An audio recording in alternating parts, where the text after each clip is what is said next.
Okay, so it's like 12:14 in the morning and I can't sleep, so I'm just gonna go through this real quick. I have to be at an appointment in Eugene in the morning. Okay, so this is not the screenshot I wanted to share, but I'll read it anyway. The main federal codes for terrorism are found in 18 U.S.C. Chapter 113B, which includes laws against bombings, acts of nuclear terrorism, and providing material support to terrorist organizations. Other federal statutes address specific terrorism related offenses like attacks on federal facilities, while definitions for international terrorism are in 18 U.S.C. 2331. These federal laws apply to terrorism acts committed anywhere in the U.S., including Oregon, but Oregon also has its own state level laws against domestic terrorism. Federal codes.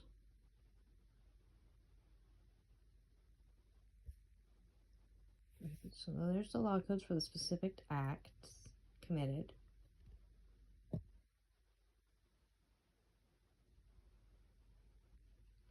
So we've got international terrorism. Defines terms used in the chapter, including international terrorism, which involves violent acts dangerous to human life that appear intended to intimidate or coerce a civilian population, influence a government policy, or affect government conduct.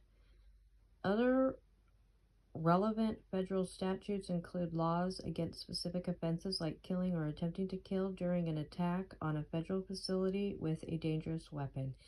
How it applies in Oregon. Oregon has its own laws that run parallel to federal statutes, such as the crime of domestic terrorism.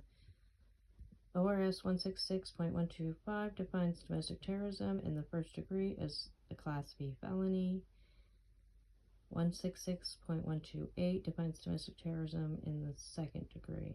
That might be interesting. So I guess this is Oregon ORS 166.125, domestic terrorism in the first degree.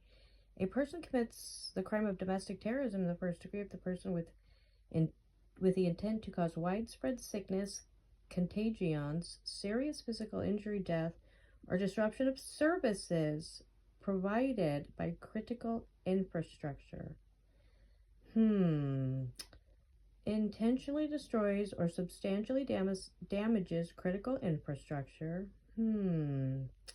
Intentionally introduces, releases, or disperses a toxic substance into widespread contact with human beings. Domestic terrorism in the first degree is a Class B felony.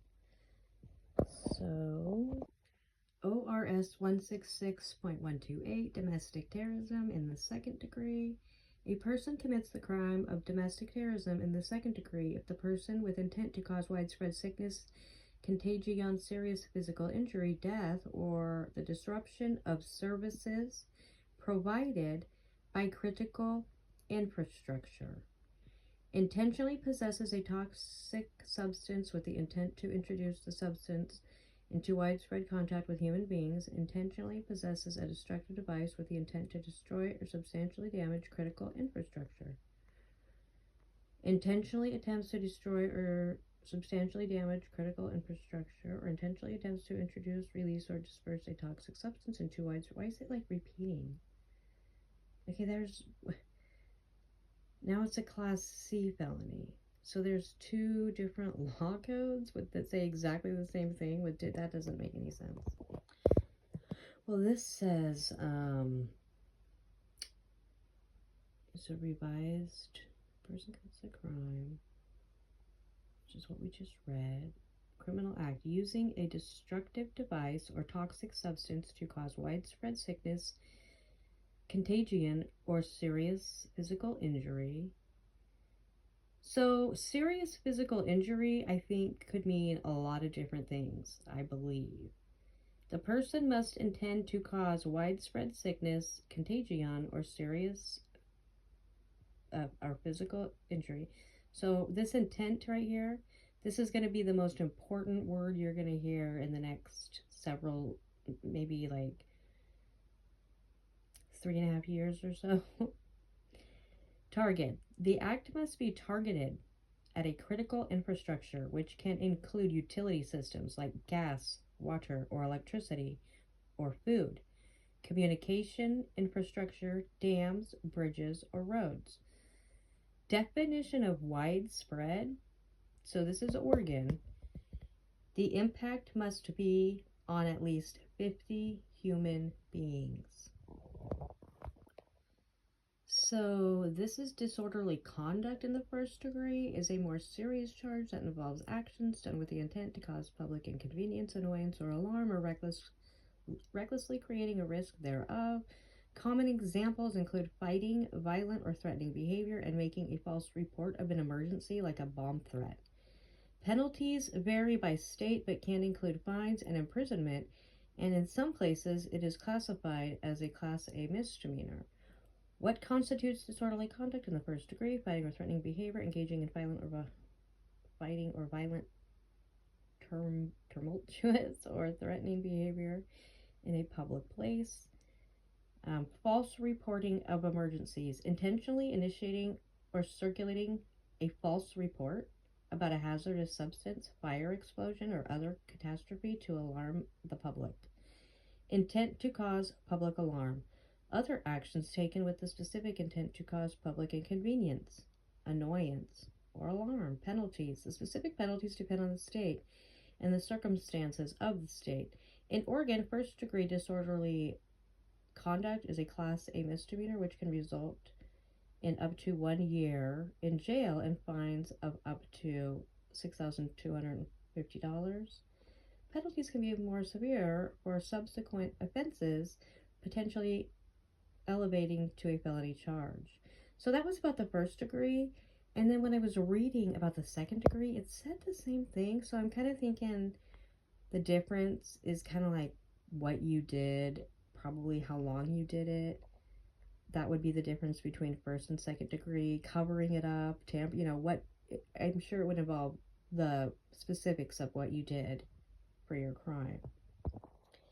Disorderly conduct in the second degree. A person commits a crime of disorderly conduct in the second degree with the intent to cause public inconvenience, annoyance, alarm, or recklessly creating a risk thereof. The person engages in fighting or in violent tumultuous, I can't say that word right now, or threatening behavior, makes unreasonable noise, disturbs any lawful assembly of persons without lawful authority.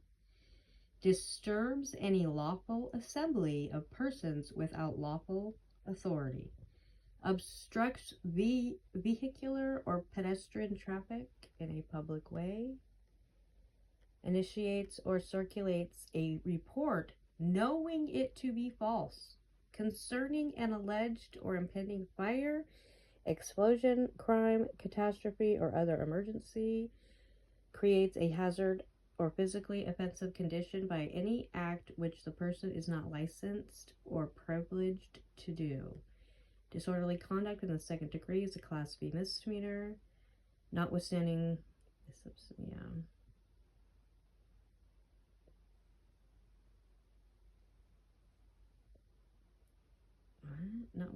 paragraph of the subsection, disorderly conduct on the second degree is a Class A misdemeanor if the crime is committed within 200 feet of the real property on which the person knows a funeral service is being conducted.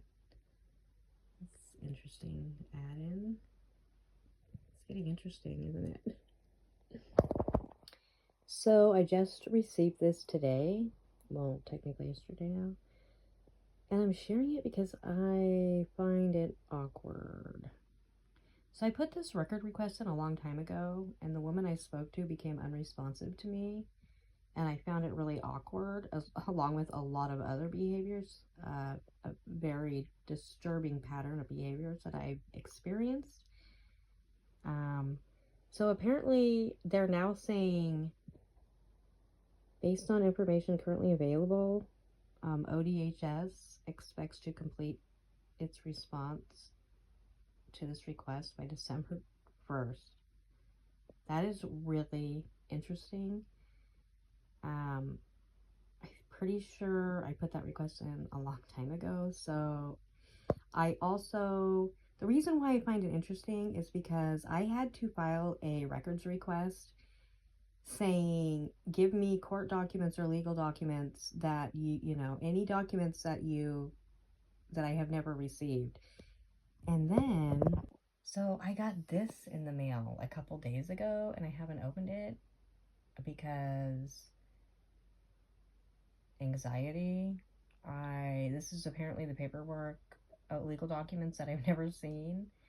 And now today, so I got this a couple days ago and then I got an email today saying I won't get more until December 1st. So that is why I'm documenting this. I will open this later. I don't have time. Like I said, I have to go to bed. I have to be an appointment in the morning, and I also don't really need the extra anxiety. So I will get to it. I just wanted you to know I received some stuff, and I just wanted to document where I'm at in this process so people are aware of what is going on.